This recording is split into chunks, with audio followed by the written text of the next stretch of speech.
کیا کرنا ہے؟ پاسنگ اسٹارٹ ہمارا فرسٹ پلان ہے گیم کا کہ ہم نے پاسنگ اسٹارٹ کرنا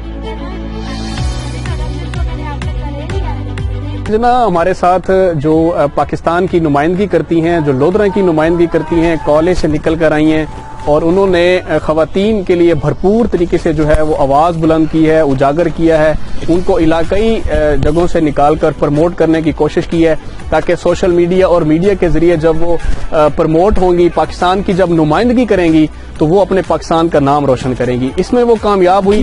آج ہمارے ساتھ شازیہ موجود ہیں. ہم ان سے جانتے ہیں کہ جو رگبی کی جو گیم ہے کس طریقے سے انہوں نے کہاں سے سیکھا، اس پہ کتنا ٹائم سرو کرتی ہیں، گھر کو کیسے ٹائم دیتی ہیں، فیملی کو کیسے ٹائم دیتی ہیں، اور اس کے بعد وہ گراؤنڈ کی زینت بنتی ہیں. جب گراؤنڈ میں آتی ہیں ایک ایسے اضلاع میں جہاں خواتین کے رائٹس کی بات کوئی نہیں کرتا، تو اس ساری صورتحال کے اندر بھی انہوں نے حوصلہ نہیں ہارا اور مکمل اعتماد اور کانفیڈنس کے ساتھ علاقے کی خواتین کو پروموٹ کر رہی ہیں. شازیہ کیا حال ہے آپ کے؟ ٹھیک ہے، آپ خیریت سے ہیں؟ یہ تو آپ جہاد کر رہی ہیں، بالکل یہ لودھرا میں رہ کر آپ کر رہی ہیں. یہ تو کوئی لاہور، اسلام آباد یا کراچی میں ہونا چاہیے تھا. آپ لودھرا سے کر رہے ہیں جہاں 10 پولیس اسٹیشنز ہیں جس کا لٹریسی ریٹ بہت ڈاؤن ہے. ابھی حال ہی میں ریجنل پولیس آفیسر نے آئی جی پنجاب کے ساتھ مل کر جو وائلنس اگینسٹ وومن سینٹر کا ایک پولیس اسٹیشن بنایا ہے لودھرا کے اندر کہ یہاں وائلیشن ہوتی ہے. لیکن آپ تو ایک جہاد کر رہی ہیں. یہ کیسے سٹارٹ کیا آپ نے، کیسے آپ کا دل اس طرف راغب ہوا، اس بارے میں بتائیے گا. تو اس بارے میں یہ بتانا چاہوں گی کہ 6th کلاس سے میں اور گیمز کر رہی تھی.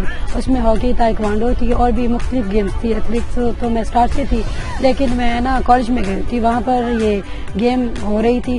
تو گیم کے تو ہم ویسے ہی لور ہیں، تو آلریڈی میں کر رہی تھی. تو میں نے نیو گیم دیکھی تو میرا انٹرسٹ بڑھا کہ وائی ناٹ اس کو بھی میں کروں.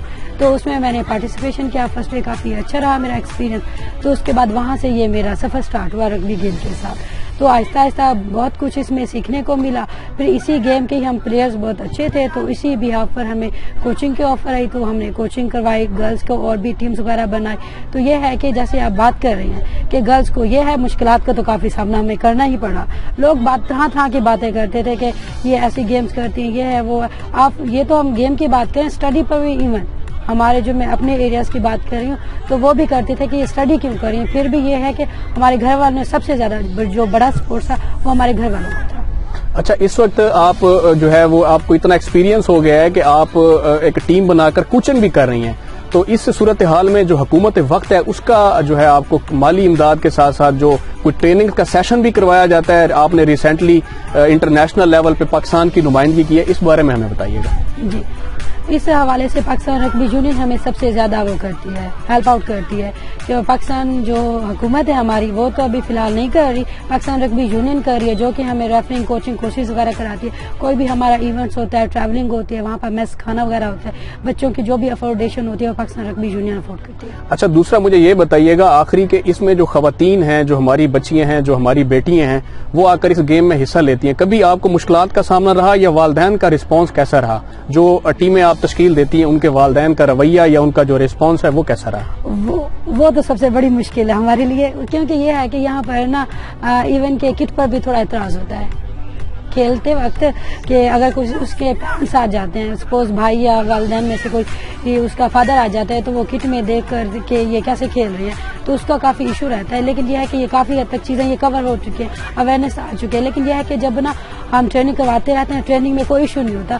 ایونٹ پہ جب ہم آ رہے ہوتے ہیں نا تب ہمیں مشکلات کا سامنا ہوتا ہے کہ تب ان کے پیرنٹس کہتے ہیں کہ بھئی ہم اپنے بچے کو نہیں جانے دے سکتے. تو جو ہمارا ریزلٹنگ ڈے ہوتا ہے اس میں ہمیں کافی ڈس ہارڈنس کا سامنا کرنا پڑتا ہے. جی، شازیہ کا یہ بتانا تھا کہ میں ہمت نہیں ہاری، میں حوصلہ نہیں ہاری. یہ وہ پیغام ہے اس معاشرے کی ان خواتین کے لیے جو گھروں میں بیٹھے اپنے آپ کو ضائع کرتی ہیں. وہ بڑھ چڑھ کر ان جو معاشرے کی مثبت اور تعمیری جو سرگرمی ہے اس میں حصہ ضرور لیں، شازیہ کا حصہ بنیں. ان کو اعتماد بھی دیا جاتا ہے، یہاں پہ کانفیڈنس بھی دیا جاتا ہے. ایون کہ جو ان کو تحفظ ہے، سیکورٹی ہے، وہ چادر چار دیواری کی وہ بھی پمال نہیں کی جاتی، وہ بھی ان کو دیا جاتا ہے تاکہ جب لڑکیاں پڑھیں گی، یہ معاشرہ پڑھے گا، پاکستان ترقی کی جو منازل ہے وہ بہت جلد طے کرے گا. جب پاکستان ترقی کی منازل طے کرے گا تو ہم دنیا کے ساتھ مقابلہ کر سکیں گے.